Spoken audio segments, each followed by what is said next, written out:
Namaskar, I'm Ashok Vyas, and life is all about learning. Sometimes we learn on our way to our destination in a smooth fashion. Sometimes there are some ups and downs, and that roller coaster has become a part of the experience of global community in 2020 with arrival of COVID-19, and where it has led us in terms of learning, in terms of losing, in terms of gaining knowledge. People who have been on the forefront, such dedicated physicians, have acted as another extension of God for many people. They have been courageous and have faced all types of challenges. In that difficult circumstance, the learning also takes place intensely, and when that is presented in a book form by the title COVID Slayers, then we want to learn more about it. And I have the pleasure of welcoming someone who has served as a physician, being quadruple board certified, fellowship trained interventional cardiologist, and as chief medical officer. There are so many achievements with this name, but I would bring his leadership position of having served as chair of medicine and having taught medical students, residents, and cardiology fellows. But right now, I welcome him as author of this wonderful book, which walks us through some very, very important steps. Dr. Rajehsn Mohan ji joins me. Namaste. Welcome, sir. Thank you so much, Mr. Vyas. I mean, this is quite an introduction, and I look forward to this conversation with you and your viewers. I'm glad to have this. Thank you very much for the opportunity. So, you were at the forefront in terms of putting yourself in harm's way, because the awareness of this being a kind of disease which can spread just by being in the close proximity of the patient puts a sort of nervous feel for doctor as well as his family members. Talk to me about your first realization of where you are and what is going on. Sure. This takes us back to January, February, March, all those times. It's almost, it became a blur. However, when I started writing the book, everything came up into life. We'd started hearing about this COVID-19 coming from China into Italy, into Europe, and then in New York City. There were some cases in California, in Seattle, Washington. But it was not near home at that time. So in March, we started getting those cases in New York and in New Jersey. And that is when you could sense amongst the people in New Jersey, amongst the physicians, amongst the nurses, that something is not right. And March 13th, as everybody knows, the President of the United States declared a state of emergency. And although there was already a WHO proclamation, and every country was going into state of emergency, but March 13th was when it really hit home. When I got a call from one of my fellow physicians, who I talk about in the book, and he claimed that he thinks, or he thought at that time, that he had COVID. So obviously, I asked him to go to the ER, and he was taken care of. Unfortunately, we got the results, and he was diagnosed with COVID. But the real thing was when he called me after he went to the ER. He said, "I tried to get Tylenol. I tried to get thermometer in the store, and I could not, and all the shelves are empty." Usually we associate those kind of things with a hurricane, with a tropical storm, or a flood, or a tsunami, or some tragic event. But this was also a tragic event, which basically came in as a pandemic, as an infectious disease stealth emergency, which not many people realized until then. And so when the stores started getting emptied out, we started seeing our own physicians and nurses getting sick. That is when it really hits you home. Yeah, and Dr. Rajesh, let me share my own personal understanding of how it was playing out, which I heard from my daughter, who was called on for this emergency duty, though herself being a podiatrist. So what I was hearing from her after her night in the COVID ward, there was sense of helplessness. They were trying to do whatever they could as was prescribed, but very few were saved. So when I read that you are proponent of early treatment, then I'm just wondering what was the early treatment at that time, and I'm not sure whether things are definitely different now, but initially it felt that medical fraternity was clueless about how to save lives. They were trying desperately, sincerely. So if you hear what I'm saying, and when we hear you working with community, doing outreach for early treatment, what was in your mind and how it helped? So COVID-19 is a viral disease. So we've had flu, we've had other viral diseases as well. For most of the viral diseases, even right now, there is no definitive treatment. It is mainly supportive treatment. So even in flu or in other viral diseases, if they come to the hospital late when they're very, very sick and they're crashing, it is almost a stage in their fight against the virus where it is too late. So the supportive treatment that we give early on in any disease process, whether it is viral, bacterial, any other infection, even heart disease, diabetes, high blood pressure, the earlier you treat any disease with even if you don't have any definitive treatment, even if you just give supportive treatment, then those things have a major impact on the patient's well-being and recovery. So that is a basic dictum of medical science. I mean, early diagnosis, early treatment, we go by all this. This is prevention. Prevention is better than cure. Early identification and early treatment is always better than late. That is the basic dictum. What was happening at that time was that the policies were not being made by the physicians. They were not being made by the doctors. They were being made by administrators and public health officials who did not have any experience in treating viral diseases or any other infections, or for that matter, any disease. They were just administrators or public health officials. So they were more concerned about all these patients who would get sick and then end up in the hospital and then clog up the hospital.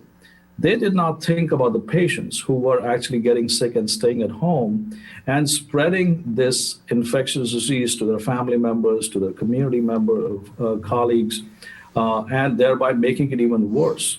So if those patients had been identified and brought into the hospital and treated, whether it was 10 days, 14 days, or longer or lesser, and then discharged so that they could go home and then recover with proper isolation, then not only were the patients going to be treated early and have recovered early, would have recovered early, but also they would not be spreading that infection to their family members and to the community.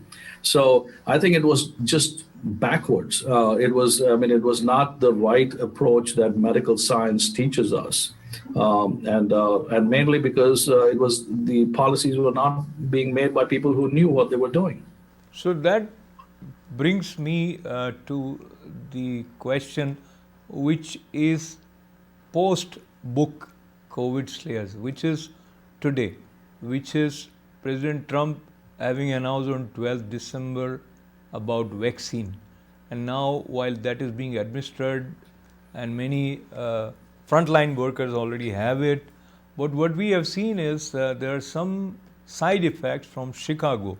So without having n number of tests in terms of how different people with certain preconditions are going to react, if you make it compulsory for everyone to take this vaccine, is that the right way to go about it? And I ask you because in your book's forward, giving credit to your parents, you also write that they, in your upbringing, have taught you to speak up in the defense of right and fight against wrong. So sometimes it is difficult to pinpoint where it is right and where it starts becoming wrong. So, in medicine or medical science and disease processes, as healthcare professionals, our first responsibility is towards the people, towards the patients. So, if we take that as our mindset, and then instead of bringing in our own personal agendas, whether they're political or whatever they may be, then we will always be right, because that is the main aim, mission of healthcare, is to take care of people and take care of people in the right way.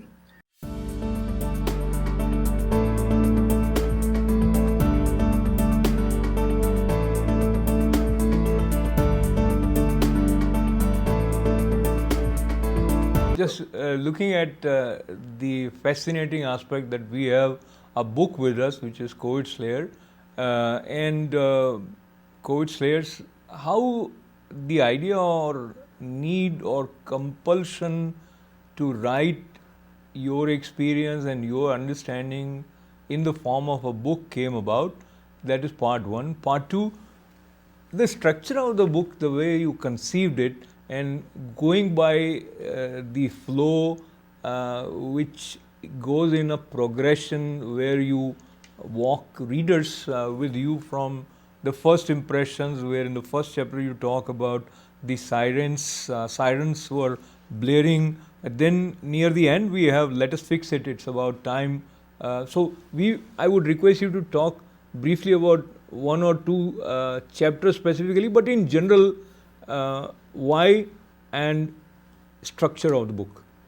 Sure. So the reason why I wrote the book was I saw so much stuff happening on the front lines. And as an administrator, I saw so much stuff happening behind closed doors. And then you had public health officials, politicians trying to dictate treatments and management of patients. That just did not make any sense. What was happening on the front lines, my effort in this book is to tell the truth, the honest truth to the people, so that they know what is happening on what even currently what is happening in the front lines. Not much has changed, by the way. So there are some improvements, but not much has changed. And then what was happening behind closed doors, which actually served as an impediment, as roadblocks for the doctors and the nurses to actually provide proper management to the patients. There was no need for over 300,000 Americans to die within 9 months. It just does not make any sense. And right now, on March, if you remember, everybody was talking about ventilators, right? So every news channel you opened up, it was ventilators all the time because it was sensational. They should have been talking about COVID-19 tests. They should have been talking about N95s and PPE, because if you had adequate number of tests, then you would have identified the disease early. You would have isolated those patients early. Most of the patients, they actually do well. More than 80% of the people, they do well. It's only about 15-20% of the people who require hospitalization. And at that time, early treatment was not advocated. There were not enough tests to identify enough people. And so people got sick, spread infection, got into the hospital, and then unfortunately died. There was about 25 to 30% mortality rate on patients who ended up in the hospital. Right now, it is in the single digits, 5 to 8, 9%, depending on different areas. So it is very important to know the truth so that we own up to the truth as public health officials, as politicians, and never make that same mistake again. Because one thing I point out in the book, healthcare in the US, I've worked in India, I have friends who work in Europe, in all parts of the world, Australia even. Our healthcare system is the best in the world. There's no doubt about it. However, our healthcare administration, it puts roadblocks and makes it worse and makes it difficult for patients and for the healthcare personnel to do the right thing. The patients do not get enough access in spite of the fact that we spend gazillion amount of money on healthcare. I wrote in the book, the amount of money that Medicare pays hospitals in 1 year, that is almost twice the entire national defense budget. So I think there is so much waste. Anytime a patient gets a hospital bill, almost $1 out of $4 in that is due to administrative costs. It does not have to be that way. It does not have to be that expensive. So, Dr. Rajesh, I am sorry again to be interrupting you, Sure. but in your book, there is one chapter where you're talking about misplaced priorities. And I think you have alluded to some references which probably are in this particular chapter titled Misplaced Priorities. You want to say something more, and I hope that if there are some pointers that guide us collectively to move in the right direction, this book should reach in the right hands for helping them to form policies for future. Yeah. Sure. So in that chapter, and subsequently thereafter, I build up on that as well. So, for example, I was talking about COVID-19 tests. So if patients do not get the COVID-19 test, there was a big push that we are doing too many tests, or we do not need that many tests. And we're going to overwhelm the hospitals. So all the policymakers, they were thinking about overwhelming the hospitals. Nobody was thinking about the patients, about the people. And that is what I said that was misplaced priorities, because you should be thinking about the people and the infection that is being spread in the community, rather than, making sure that the hospitals are not clogged up. Hospitals are meant to take care of patients. And if you take care of people in the community first, and the right way, you will not clog up the patients. Clog up the hospitals. So that is it has to be a patient-centered, patient-first healthcare system where all the policies are made based on that.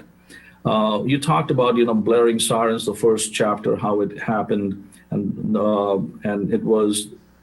People did not know exactly what they were doing, but this was more on the part of public health officials and administrators. Even right now, and the politicians, they always say, "Oh, we did not know this. We did not know how severe this is going to be." Well, who else was supposed to know that?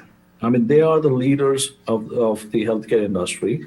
They were supposed to know that. That is why they are in those positions. Dr. Rajesh, looking at the time constraint that we have, I want to talk to you about two more chapters from your book, and one is very close to the heart of anyone and everyone who have either been to the hospital or someone close to him was in the hospital. And the tragedy is your beloved, your friend, your family members in the hospital, and then you cannot visit them. You don't have access to exact information about what is going on with him or her. So I was excited to read about the Inhuman visitor policy. You have a complete chapter on it. Talk to me about your observation, and probably this doesn't help a patient in healing at a faster pace if he feels isolated, lonely, and then the negative thought current sometimes triggers and difficult to stop. So I'm glad you brought this chapter up, because everybody, including nurses, doctors, the common man, whoever has read this chapter, they've actually come and some of them have actually cried while reading this chapter. And they've come and told me that very openly. I believe, number one, the visitor policy did not come from any health recommendation. It did not come from doctors or nurses. It was more of a policy maker folks who actually tried to do this. And there were two main reasons why they gave for implementing this policy. One was the lack of PPE and N95 masks for the visitors. And two, they had to spend money to actually, if they needed to escort the visitor to the patient's room and then back. At this late stage in the game, 9 to 10 months into the pandemic, there is no reason for not having PPE or enough N95 masks. A visitor can actually come, they can have full PPE, they can be escorted to the patient's room, spend about 20, 30 minutes once a day, come out of the room, take off the PPE, and go home. They're not going to spread infection if they do that in a proper manner. And even if it's a very, very low risk, I know nothing is 100%, but the risk is negligible if we do it in the proper manner.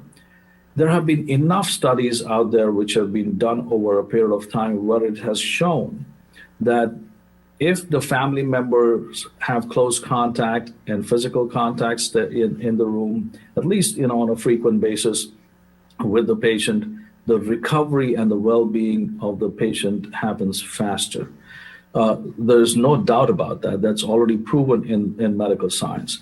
So this, I would call it kind of an incarceration of a patient, who's put in a room for 7, 10, 12, 14 Absolutely. days. Yeah. And it just does not make any sense what has been going on. So, Dr. Rajesh, I think when we have someone like you who is so knowledgeable and is willing to share, it doesn't sound right to interrupt you. But looking again at the time, the concluding part of our conversation, I want to be focused on the second last chapter of your book, which is Let Us Fix It. It's about time. So how to fix it? So I was talking earlier about ventilators. Now everybody's talking about vaccines. And we know that by the time, and the Surgeon General, the new Surgeon General-elect who's coming in, he has said that by the time everybody is going to get vaccinated, it's going to be probably summer, which is about 6, 7 months from now. If we do not do the right things, there could be another 200,000 people who could die in the next 6 months, just like they died in the previous 9, 10 months. It does not have to be that way. So there are things, number one, politicians and administrators, they should stop talking about extremes. We do not require a lockdown, and we do not require open pool parties either. There's a common sense way of chewing gum and walking at the same time, like the saying goes. You could go to a restaurant with your mask, wash your hands, keep about 6 feet distance. You can go to public places as long as you follow these 3 main criteria for safety as far as an infectious disease is concerned, especially like COVID-19, and you should be fine. You don't have to be sitting at home, locked down in your home, and the virus is still going to be out there. So you have to do common sense, smart things, which are laid out in the book.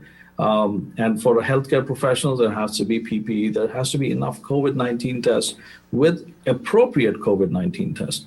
Right now, everybody randomly, if I want to go and get a test, I can go to an energy center, get a test today. I can get another one 3 days later. It's not serving any purpose. It has to be in a strategic manner to actually do those tests so that, number one, we are not wasting those tests. And number two, if we are doing those tests, we do it in a coordinated manner, which is making a difference in our fight against the virus. So that is what I would suggest. Common sense things. Try to build up your immunity. Follow those 3 things that I mentioned: masking, washing your hands, and safe distance of at least 6 feet. And as in the foreword of the book, acknowledging the contribution of his parents, one line which relates to the teaching that he received, I think that is also quite appropriate here. And you say that you were taught by them to never take anything for granted, always work hard and leave nothing to chance. So let us not leave anything to chance is the take-home message, and work in a coordinated and proactive fashion. Once again, I appreciate you taking time out to join us. Thank you for coming up with this excellent book at an appropriate time. Dr. Rajehsn Mohan, thank you very much, with lots of good wishes to you, sir. Thank you, Mr. Vyas. Thank you for the opportunity. So thanking him and Enjoy. thanking all of you with lots of good wishes. Stay well, stay healthy. This is Ashok Vyas.